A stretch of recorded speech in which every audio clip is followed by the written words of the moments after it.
लोग भूतों में विश्वास करते हैं। नहीं। लेकिन उसके बाद कुछ ऐसा हुआ जिसके मैं ऐसे क्यों बोल रहा हूँ यार। why am I talking like this? Actually her horror story podcast या फिर वॉइस नरेशन में लोग ऐसे क्यों बोलते हैं, नॉर्मली भी बोला जा सकता है। Hello guys, welcome back to another podcast. आप सुन रहे हैं True story bro with your boy Triggered Insaan, जो कि है इंडिया का number 1 podcast exclusively on Spotify. I'm telling you, don't trigger him. Don't trigger him. Don't trigger him. I'm telling you, don't trigger him. Today is a fan story day, लेकिन ये जो fan है ये अपने आप को reveal नहीं करना चाहते। ये नहीं चाहते कि हम जाने कि ये कौन है, तो इन्होंने अनोनिमसली अपनी स्टोरी सेंड करी है, लेकिन कुछ तो हमें इनको नाम देना पड़ेगा ना। तो देखो, अभी मेरे आसपास जो चीजें है, हमारे यहाँ पे एक प्रथा है, जो लोग नए हैं, कि हम आसपास जो भी चीजें पड़ी होती है उनके बेसिस पे डिसाइड करते हैं कि हम बंदे का नाम क्या रखने वाले हैं। तो मेरे आसपास पड़ी है, एक बोतल पड़ी हुई है, एक माइक पड़ा हुआ है, हग्गू पड़ा है, चश्मा पड़ा है और हैरी पॉटर पड़ा है। तो मैं सोच रहा हूँ कि हम इस बंदे को हैरी पॉटर और चश्मे को मिला के चशपुत्र क्या बोल रहा हूं मैं यार। Okay guys, I am sorry, हम इसको नाम देने वाले हैं टंकी। पता नहीं, बोतल देखा मैंने और बोतल से टंकी याद आई, तो टंकी है हमारे आज के कैरेक्टर का नाम। ऑलराइट, तो ये कहानी स्टार्ट होती है आज से कुछ साल पहले, जब टंकी एक छोटा बच्चा था। अकॉर्डिंग टू टंकी उस वक्त वो शायद 6th क्लास में था।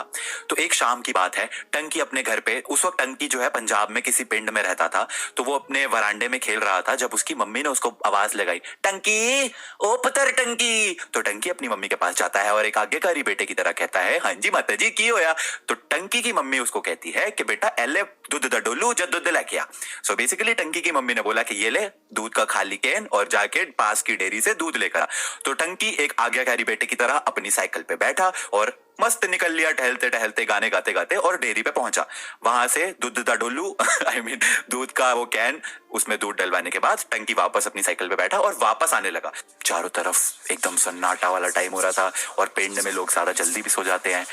तो जब टंकी साइकिल चला के वापस आ रहा था तो धीरे धीरे रात होने लग रही थी और साए साए एकदम सन्नाटा हर तरफ छाया हुआ था। लेकिन टंकी अपने आप को एंटरटेन रखने के लिए वो बंदा बस गाने गा रहा था। तो टंकी बताता है कि वो गाना कौन सा गा रहा था। वो गाना था, मेरे सपनों की रानी कब आएगी तू, आई रुत मस्तानी कब आएगी तू। तो यही गाना गाते गाते टंकी मस्त अपनी साइकिल पे टहलते टहलते पहिया मारे, कभी राइट कभी लेफ्ट, कभी राइट कभी लेफ्ट, और टंकी निकल रहा है पिंड की तरफ, अपने जा ही रहा है। और अचानक से टंकी की साइकिल खराब हो गई।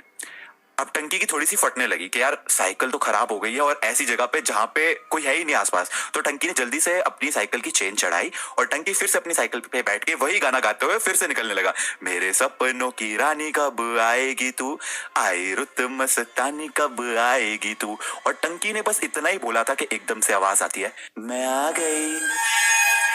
टंकी की वहीं पे टट्टी निकल गई, टंकी साइकिल से गिर गया। उसकी सपनों की रानी उसके सामने सफेद साड़ी में, उसकी शक्ल उसको दिख नहीं रही, बस सफेद साड़ी में एक औरत खड़ी हुई है। अपेरेंटली ये टंकी की सपनों की रानी थी। मेरी हंसी निकल रही है यार, this is supposed to be scary, but मैं लाइक सीरियसली, अगर ऐसे गाने गाने से गर्लफ्रेंड या फिर भूत गर्लफ्रेंड भी मिलती हो तो अभी मैं बाहर जा रहा हूँ और मैं भी गाने गा रहा हूँ। बट अपेरेंटली टंकी की सपनों की रानी उसका गाना सुन के एक्चुअली आ गई उसके सामने, और उसके बाद टंकी भी होश, क्योंकि उसकी इतनी ज्यादा फट गई। टंकी बताता है कि जब उसको होश आया तो वो अपने घर में बस पड़ा हुआ था और उसके आसपास बहुत सारे लोग थे। टंकी को कुछ याद नहीं कि इस पिछली ड्यूरेशन में, पिछले 1-2 घंटे में क्या हुआ। तो टंकी के पेरेंट्स ने उसको बताया कि टंकी अपेरेंटली पोजेस हो गया था एंड वो किसी को भी रिकॉग्नाइज नहीं कर रहा था, बहुत अजीब अजीब सी हरकतें कर रहा था। तो उसकी झाड़ फूक वगैरह कराई गई एंड उसके बाद टंकी जो है वो फाइनली नॉर्मल हुआ। तो टंकी पे शायद कोई साया चिमड़ गया था और इस इंसिडेंट के बाद टंकी के पेरेंट्स ने डिसाइड करा कि वो उस जगह से शिफ्ट कर जाएंगे। तो कुछ टाइम के बाद टंकी की पूरी फैमिली पंजाब के उस पिंड से लुधियाना सिटी में शिफ्ट हो गई। अब लुधियाना में टंकी ने एक स्कूल में एडमिशन ली, कुछ साल उसके नॉर्मली ऐसे ही निकल गए। अब टंकी जो है ना, वो अपने स्कूल में शरारती वाले जो बच्चे होते हैं ना, जो मतलब कुछ ना कुछ तो हरकतें करते रहते हैं, उनमें से था। अब टंकी की स्कूल 11th की ये स्टोरी है। टंकी शरारती बच्चा, उसके उस साथ उसके दोस्त भी ऑब्वियसली शरारती, क्योंकि शरारती अट्रैक्ट शरारती। तो ये 3-4 शरारती बच्चों का ग्रुप था और ये लोग जो है ये दिवाली पे पटाखे फोड़ने का प्लान बना के आ गए। गुंडा boys, bad element of the society, किसी को नहीं करनी चाहिए ऐसी हरकतें। लेकिन टंकी और उसके वो 3 कमीने दोस्त, इन्होंने प्लान बनाया कि बाथरूम में बॉम्ब लगा के भाग जाएंगे हम। तो ये निकाला इन्होंने गोला बॉम्ब, बाथरूम में रखा, माचिस जलाई, उस पे आग लगाई और ये वहां से भागने ही लगे थे। बट गेस व्हाट हैपेंड, इनकी किस्मत इतनी बुरी कि बाथरूम के एंट्रेंस पे ही स्कूल के प्रोफेसर खड़े हुए थे। तो प्रोफेसर ने इनको भागते हुए देखा तो प्रोफेसर ने बोला, अरे इतनी तेजी में कहां भाग रहे हो बे? और अंदर से इतने में आवाज आती है, प्रोफेसर भी लाइक अच्छा यहाँ भाग रहे थे और सीधा प्रोफेसर लेके इनको चले गए प्रिंसिपल के पास। अब ये जो है एक बहुत बड़ा क्राइम है, तो प्रिंसिपल इन सबको रेस्टिकेट ही करने वाली थी, ठीक है, लेकिन ना वो जो 3 कमीने जो टंकी के साथ थे वो इतने बड़े कमीने थे कि इतने बड़े कमीने कि वो तीनों गैंग अप करके बोले हमने कुछ नहीं करा, हम तो वहां पे सुसु करने गए थे, ये टंकी वहां पे बॉम्ब लगा रहा था, हम इसको देखे बॉम्ब लगाते हुए तो हम तो भाग रहे थे वहां से बच के, बस आपने हमको उस वक्त पकड़ लिया। टंकी सदमे में, भाई जो क्या हो गया, ये 3 तो भाई दोस्त थे मेरे, तीनों के तीनों कमीने पलट गए। तीनों के अगेंस्ट कैसे बोल लेगा टंकी के, एक कोई बोलता तो वो फिर भी बोल सकता था, तीनों मिलके बोल रहे हैं कि भाई इसी ने ही फोड़ा है बॉम्ब, वो अपने आप को डिफेंड भी कैसे करे, क्योंकि वो 3 तो एक साथ हो गए ना, इसको बैक करने के लिए तो कोई था ही नहीं। तो निराश हताश होकर टंकी ने हाथ जोड़ के बोला सॉरी मैडम, मैंने ही बॉम्ब फोड़ा है, निकाल लो मुझे स्कूल से। प्रिंसिपल ने उसको 1 हफ्ते के लिए सस्पेंड किया, लेकिन उस 1 हफ्ते में टंकी को ये चीज तो समझ आ गई कि ये एक स्ट्रॉबेरी दुनिया नहीं है, कोई किसी का सगा नहीं है, सबको लात पड़ती है, और ये लात पड़ने के बाद सीख गया टंकी। लेकिन टंकी कौन सा बहुत शरीफ था। फास्ट फॉरवर्ड कुछ और साल, अब टंकी की ग्रेजुएशन कंप्लीट हो चुकी है, टंकी अपनी मास्टर्स की डिग्री लेने के लिए अमेरिका चला गया है। भाई जी टंकी के पापा के पास अब काफी पैसा आ चुका है, क्योंकि उसके पापा का लुधियाना में सूटों का एक बिजनेस है जो कि काफी अच्छा बूम कर गया, तो अब उनके पास इतना पैसा था कि वो टंकी की एजुकेशन, फॉरेन एजुकेशन स्पॉन्सर कर पाए, तो टंकी को उन्होंने मास्टर्स करने के लिए फॉरेन भेज दिया, अमेरिका। फास्ट फॉरवर्ड 2 साल, टंकी की मास्टर्स कंप्लीट हो चुकी है, अब उसके घर वाले उसको उड़ीक रहे हैं, उड़ीकना मतलब वेट कर रहे हैं उसकी वापस आने के लिए कि भाई हमारा बेटा जो है वो फॉरेन गया है पढ़ने, अब वापस आएगा। तो टंकी अपने पेरेंट्स को बताता है कि वो 28 तारीख को वापस आ रहे हैं। ठीक है जी, उसके पेरेंट्स जो है बहुत ज्यादा खुश कि 28 तारीख इस महीने के टंकी हमारा बेटा जो है 2 साल के बाद फाइनली आ रहा है। उसके घर पे तो भाई उत्सव, एकदम सेलिब्रेशन हो रही है, सजा वजा रहे हैं उसके घर वाले। अब देखो उसके पेरेंट्स अब बहुत अमीर हो चुके हैं, बहुत पैसा है उनके पास, तो अच्छा खासा उन्होंने अपनी कोठी जो ले रखी है उसको एकदम फुल डेकोरेट वगैरह कर रखा है उन्होंने। 28 तारीख सुबह 8 बजे, बिग बॉस वाले स्टाइल में सुबह के 8 बजे टंकी के पापा अपने घर से निकलते हैं और पास वाले बार्बर के पास जाके कहते हैं कि जी मेरी दाढ़ी सफेद से काली कर दीजिए, मेरे बाल सफेद से काले कर दीजिए, थोड़ा सा हेयर कट कर दीजिए, ये कर दीजिए, वो कर दीजिए। तो बार्बर भी थोड़ी आउट ऑफ क्यूरियोसिटी पूछता है क्या हो गया साहब जी, कोई फंक्शन, कोई उत्सव वगैरह है क्या, मतलब इतना रेडी वेडी हो रहे हो। तो उसके पापा कहते हैं मेरा बेटा जो है आज 2 साल के बाद अमेरिका से अपनी मास्टर्स कंप्लीट करके बहुत ही गर्व के साथ अमेरिका से वापस आ रहा है। ये सुन के बार्बर थोड़ा कंफ्यूजन में चला जाता है, बार्बर अपना सर खुजाता है और उसके पापा को जो चीज बोलता है उसके बाद टंकी के पापा की ना टंकी खाली हो जाती है। क्या बोल रहा हूं मैं बार्बर सामने से बोलता है अरे अमेरिका से कैसे वापस आ रहा है, अभी 2 दिन पहले तो मेरे से बाल कटवा के गया आपका बेटा। उसके पापा भी लाइक अरे पागल हो गया है क्या, कैसी बातें कर रहा है तू पंकज, हाँ पंकज था बार्बर का नाम, पंकज कैसी बातें कर रहा है, ये क्या ऐसे थोड़ी ना हो सकता है, वो तो अमेरिका में है। वो कह रहा है नहीं साहब जी मेरे से 2 दिन पहले ही तो वो बाल कटवा के गया है, तो अमेरिका में कैसे है वो। और तब पता चलता है कि टंकी जो है वो तो ऑलरेडी 24 तारीख को इंडिया आ चुका है, अपने पेरेंट्स को बताए बिना। 2 साल से अमेरिका में बैठा है ये लड़का, ये ऑलरेडी 24 तारीख को इंडिया पहुंच गया, अपने पेरेंट्स को नहीं बताया इसने, क्यों, ताकि ये अपने दोस्तों के साथ या फिर प्रोबेबली अपनी गर्लफ्रेंड के साथ मनाली जा सके। ये मनाली में था, ठीक है, और मनाली जाने से पहले इसने बार्बर से, उसी बार्बर से जो इसके घर के बगल में रहता है, उससे बाल कटवा के ये मनाली गया है और अपने पेरेंट्स को बोलता है कि मैं 28 तारीख को अमेरिका से आ रहा हूं ताकि ये 4 दिन मनाली की ट्रिप मना के आ सके। पर अरे मूर्ख टंकी प्राणी, एक बात बता, अगर तुझे जाना ही था मनाली, अपने घर वालों को झूठ बोलना ही था, तो उसी बार्बर से क्यों बाल कटवा के गया है जो तेरे घर से 2 मिनट दूर है, जिससे तेरे पापा भी बाल कटवाते हैं। इतना बड़ा बेवकूफ। उसके बाद बताता है कि 2 दिन के बाद ये अपने बार्बर के पास जाता है और उसको बोल के आता है भैया तुमने मेरी जिंदगी खराब कर दी है, तुमने मेरी जिंदगी तबाह कर दी। पापा मम्मी बात नहीं कर रहे मेरे से, भैया तुमने ये क्या कर दिया। तब बार्बर बोलता है अरे तू मूर्ख है भाई, मुझे थोड़ी ना सपने आ रहे थे कि ऐसा भी कुछ हो सकता है। बार्बर तो भाई उनको तो बातें करने का शौक होता है ना, तो उसने बातों बातों में बोल दिया, उसको थोड़ी ना पता था कि ये मूर्ख ऐसा कुछ प्लान करके ऑलरेडी इंडिया आ चुका है और बाल भी उसी से कटवाने आया। मतलब भाई दुनिया में इतने सारे बार्बर है, हर नुक्कड़ गली मोहल्ले में 10 बार्बर मिल जाएंगे, पर इस बेवकूफ को वहीं से ही बाल कटवाने थे। ये एक ऐसी स्टोरी थी जब मैंने ये रीड करी, जब मैंने ये सुनी, आई वाज लाइक भाई ये क्या है, ये तो नेक्स्ट लेवल हॉरर से स्टार्ट होके कॉमेडी बनी और फिर तो अल्टीमेट ट्रोल ही हो गया भाई एक इंसान का। बट आई गेस इसी रीजन से टंकी जो है वो अपना नाम नहीं बताना चाहता था। अब ये तो थी कहानी टंकी मैन की, लेकिन मेरे पास भी एक हॉरर स्टोरी है, लेकिन वो सुनाने से पहले ना मैं थोड़ा सा हॉरर मूवीज के बारे में रैंट करना चाहता हूँ। यार मुझे आज तक एक चीज हॉरर मूवीज के बारे में ये नहीं समझ आती कि हॉरर मूवीज जब स्टार्ट होती है तो एक साइड कैरेक्टर होता है जिसको भूत जो है वो ऐसा हवा में उड़ा के लेफ्ट राइट फेंक के उसको निचोड़ मरोड़ के उसका कचुम्बर बना के उसके साथ पता नहीं क्या क्या करता है, ठीक है। तभी भूत के पास बहुत ज्यादा शक्ति होती है, तभी उसको कोई रोक ही नहीं सकता है। मतलब साइड कैरेक्टर तो ऐसे